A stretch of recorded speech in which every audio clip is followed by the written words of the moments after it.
திருப்பூரில் அரசு பள்ளி மாணவி ஒருவர் பெண்ணுரிமை உள்ளிட்ட பல்வேறு தலைப்புகளில் எழுதிய கவிதைகளை புத்தகமாக வெளியிட்டுள்ளது அனைவரது கவனத்தையும் ஈர்த்துள்ளது.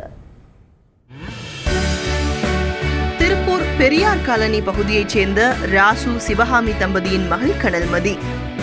அங்குள்ள அரசு பள்ளியில் 8ஆம் வகுப்பு படித்து வரும் இவர் பெண் உரிமை, இயற்கை, நட்பு, காதல் உள்ளிட்ட பல்வேறு தலைப்புகளில் கவிதைகளை எழுதியுள்ளார். அரசு பள்ளியில் பயின்றதாலேயே தம்மால் இதுபோன்ற திறமைகளை வளர்த்து கொள்ள முடிந்ததாக பெருமையோடு கூறுகிறார் மாணவி கனல்மதி. நான் இந்த புத்தகத்தை எழுத ஆரம்பிச்சது நல்லா எழுத ஆரம்பிச்சது 8th இருந்து தான். ஆங்கில வழி கல்வியில படிச்சிருந்தேன் அப்படின்னா என்னால் இப்படிலாம் யோசிச்சிருக்கவே முடியாது கண்டிப்பா.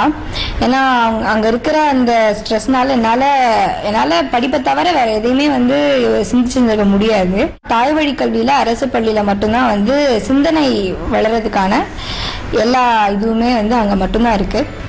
கனல்மதி எழுதிய கவிதைகளில் 94 கவிதைகளை தொகுத்து இப்படிக்கு மழை என்ற தலைப்பில் புத்தகமாக வெளியிட்டுள்ள அவரது பெற்றோர் அரசு பள்ளி மாணவியால் 13 வயதிலேயே கவிதைகள் எழுத முடியும் என்பதை பதிவு செய்து மற்ற பெண்களுக்கு ஒரு முன் உதாரணமாக காட்டும் நோக்கத்திலேயே இந்த புத்தகத்தை வெளியிட்டதாக கூறுகிறார் கனல்மதியின் தாய். ஒரு கவிதையை படித்ததுக்கு அப்புறம் எனக்கு அப்படியே ரொம்ப அதிர்ச்சி ஆயிடுச்சு.